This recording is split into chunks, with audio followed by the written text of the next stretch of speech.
Hey guys, welcome to our review for Ant-Man and the Wasp in Quantumania. And this is the latest MCU film, which is actually supposed to kick off Phase 5. And as we were driving to the theater, I was like, Joe, what do you expect from this film? Nothing. And he's like, no. I was like, I know, I'm lost. I actually don't really know where we're at, even though I'm engaging in all the Disney Plus content and all the movies. So I'm curious where most audiences are at. But this is supposed to be the kickoff of Phase 5, where Kang really gets his moment to shine as the new villain, filling the slot left over by Thanos. So Jonathan Majors plays Kang, and I thought he did a pretty good performance. He's one of the brighter spots in the film, but I gotta say, by the way, this film is getting wrecked by critics. For an MCU film. MCU films are usually crowd pleasers with the audiences and critics too. They're little darlings. Unfortunately, this one I think has the worst review. Like, it's down there with the Eternals. This is definitely better than Eternals, Yes, but Yeah. I liked Eternals. Over time, I realized I was wrong. I was very, very nice to Eternals, but I personally think that this film is a bit of a weak start to Phase 5. It is messy. It is tonally all over the place. It's fun. I loved the visuals. This is a comic book movie through and through. And I love when we just go into a wacky universe with cartoon-like characters. It's like I'm flipping through the pages of any kind of fucking galactic comic book, or in this case, quantum comic book.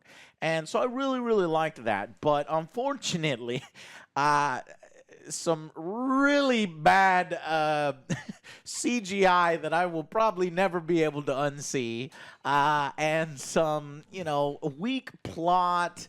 This is really a kind of a throwaway story. You can miss this and be perfectly fine, honestly. So I think the critics are kind of right on this one. Now, you can have fun. Like I said, I mean, your mileage will vary. This is our critic side, not our simply I'm going to watch to be entertained side. I read two quotes that I want to share with you that I think sum it up perfectly from two critics. Quantumania throws every can of paint in the garage at the screen while struggling with tone and convincing character dynamics. So the character drama, the character drama, nobody really has a lot of time to breathe. There's a lot of characters here. It's a longer movie, 2 hours. There's subplots. Those are going to be longer. And rebel leaders and side characters. And we even get a cameo from Bill Murray, which people have known about for a while now. And there's just a lot jammed in here. And Jonathan Majors is an absolute beast as Kang the Conqueror, but the Phase 5 starts on uneven footing, which is basically exactly what I said. Not that great of a quote, but here's the better quote, actually, the one that I really wanted to read. Fast food when the audience wanted a 5-course meal. And that's what I think. I'm in agreement with Alan from Film Threat, because it's definitely throwaway. It's junky. It's fast. There's some funny comedy in there. There's really cheesy jokes. I just love Paul Rudd. He is just fucking amazing. He's got great comedic timing. There's this sort of deadpan, this Baskin-Robbins bullshit. The film starts like a fucking parody. He's like walking around, this is my life, with an internal narration, and so it works in that sense. But as a setup for Phase 5, I was very interested in the Kang character. It did not live up to expectations in that way. It was very formulaic. I'm starting to see that MCU formula just laid bare, and ultimately a messy third act kind of falls apart, because initially I was into it, because I love when you transport into it, because I'm like, look at these visuals, this quantum universe, it's insane, it's so dense and so cool looking. I'm like, man, I hope this galactic stuff is explored in the DC universe. Like James Gunn said he wants to do Supergirl, Woman of Tomorrow. I want that to be on another planet and have visuals like this film because it's good. It's good and bad. I mean, some of the CGI is really bad. We'll talk about that with a particular character in here. We'll try to stay away from spoilers in this first half, and then we'll get into spoilers in the second half for certain characters that we got to talk about. So anyways, that's my take on it. Basically, uneven start, a little disappointing, but ultimately all right. What did you think? For me, Paul Rudd was amazing, and Jonathan Majors were like the stars of the show. There you go. I loved him, his character. I wanted to learn more about Kang, but his powers are kind of inconsistent in this movie as well. That's what they're known for too. It's like the inconsistency. It's like, wait, but you're like the most powerful person, but whatever. Aren't you supposed to He's be still the most great, but I think Marvel played it super safe with this one. The summary of this is like, oh, we go to the quantum realm. And we see some rebels being conquered by a big Kang meanie. It's like, well, let's go help them. It's like, well, we don't really know these rebels, and we're supposed to care about these rebels. I don't know any of the names. No, nothing. I still don't know. By the end of the film, we have no idea. Exactly. We're supposed to be rooting for these people. There's Muscle Lady and Jarhead.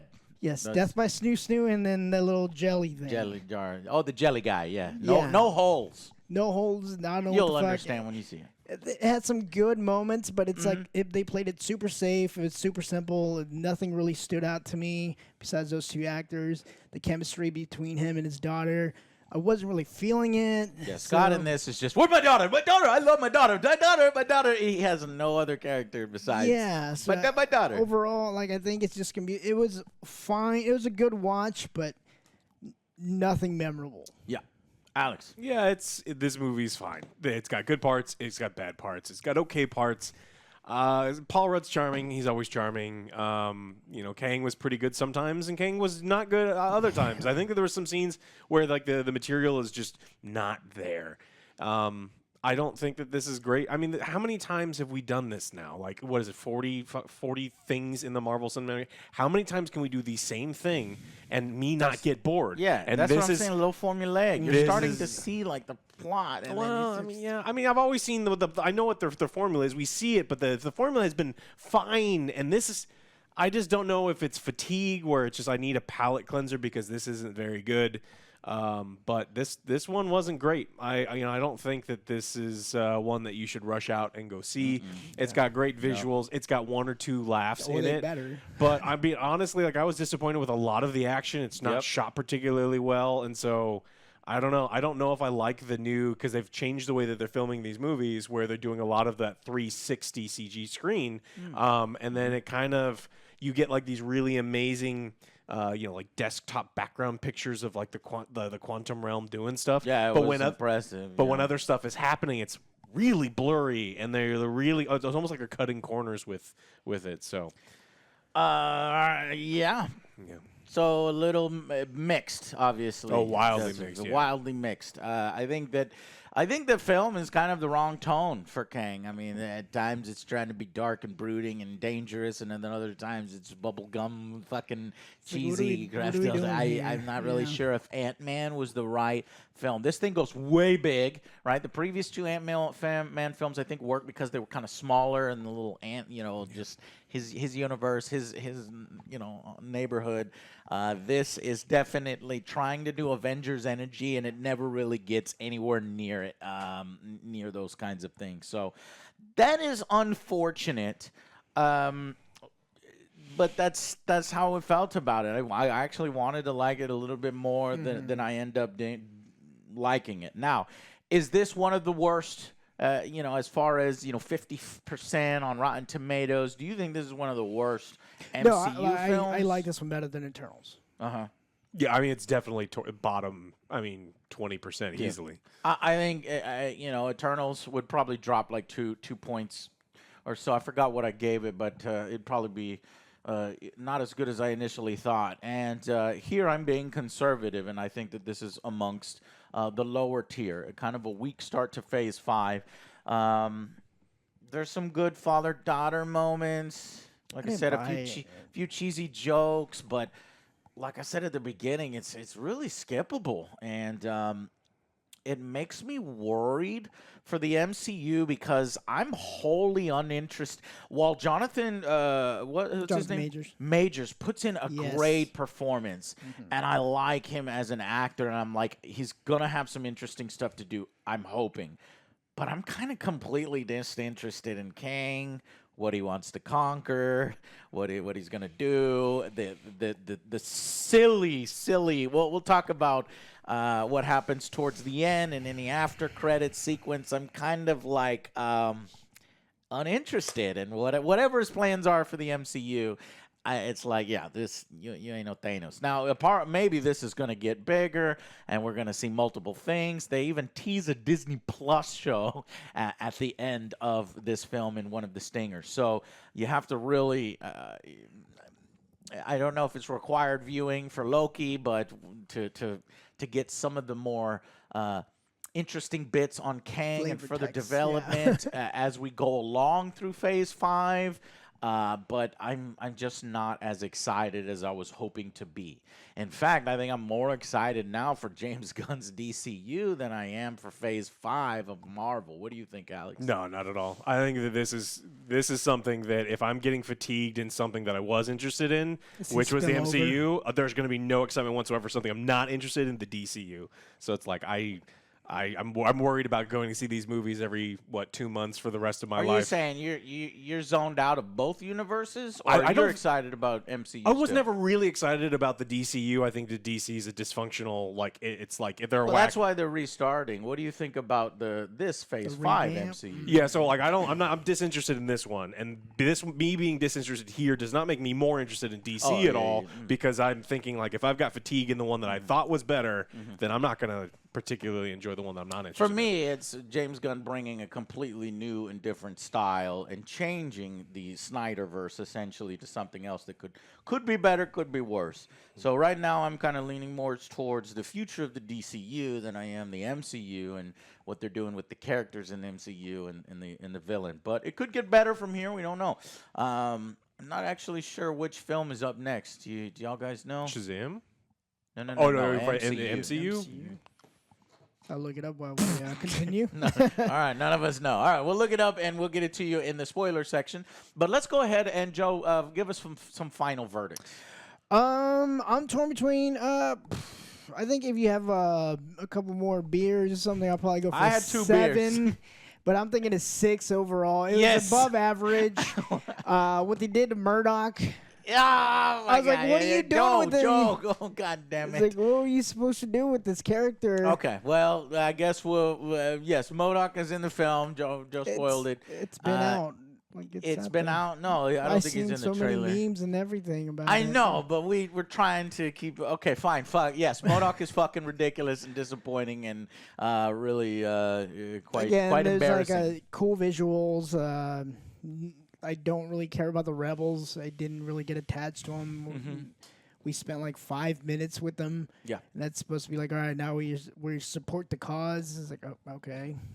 Yeah, forgettable. Yeah. So 6 out of 10. Yeah, 6 out of 10. Okay. I think I liked it a little less. I think that the villains were bad. I think this was the perfect opportunity. If this is the first movie in Phase 1, you have to introduce Kang as a menacing, ultra powerful threat, a Omega level threat to the MCU, and not in Disney Plus. And that's here. And this wasn't the case. And this is Kang the Conqueror. This is the Kang, and it's in the trailers. You've seen this fucking outfit. Like this is the Kang, and he's not a threat. There's times where he's just sitting there doing nothing. If he had to gone out and in the big battles and participated during when the fights were actually happening, Kang is not a menacing threat at all in this movie. And he is to Ant-Man, and Ant-Man is who's better than Ant-Man? Or who's Ant-Man? Hawkeye? Hawkeye's worse than Ant-Man, but who else is worse than Ant-Man? No one. So if Ant-Man can handle Ant-Man kicked his ass. I don't really give a fuck about Kang. Yeah. So this is a failure. If Ant-Man kicked the main Kang, we can handle any Kangs coming at us in the future. The real threat is something I want to talk about that's in the film in the spoiler section. So what would you give it? I think this is bad. I think that this is a 5. I don't think any of the plot doesn't work. I think it's pretty. Was it bad or average? I think I mean, there's good parts to it, but I think that this is like the storytelling elements of the movie are bad. So if the highest I can give it, if the plot is bad, is a 5. Okay. I'm also going to go with a 6, Joe. I'm not going to get movie reeled before in. you start. Thank you. It's going to be Guardians of the Galaxy Volume 3. That's right. We saw a So that's trailer the for next that. one. I think that is going to be better than this. Yeah. So I'm going to give this a 6. Now I'm thinking 5 with Alex here. I don't want to make the same mistake I made with Eternals. And, I saw Eternals alone. I was hyped, excited. I liked some of the action scenes, but, the story wasn't quite there. And that's the same thing for here.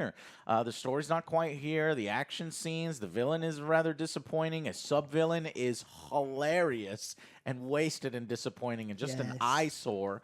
And ultimately, the action, there's a lot of CGI on screen with this huge battle, so you get the entertainment factor. But they did that in Aquaman, and in fact, I think the big battle in Aquaman was done better. So, it's unfortunate, but I think it's I'm going to be as nice as possible to it. And I go with a 6 out of 10, but mostly in agreement with the critics that it's one of the, unfortunately, not the best in the MCU. Not something you need to run out and see, okay? Unless you like wacky other universes and just pure comic craziness, which I do. But even I can tell about 6 out of 10. So let's go into the spoiler section. Thank you all so much for watching, and we'll see you on the next Angry Joe Show.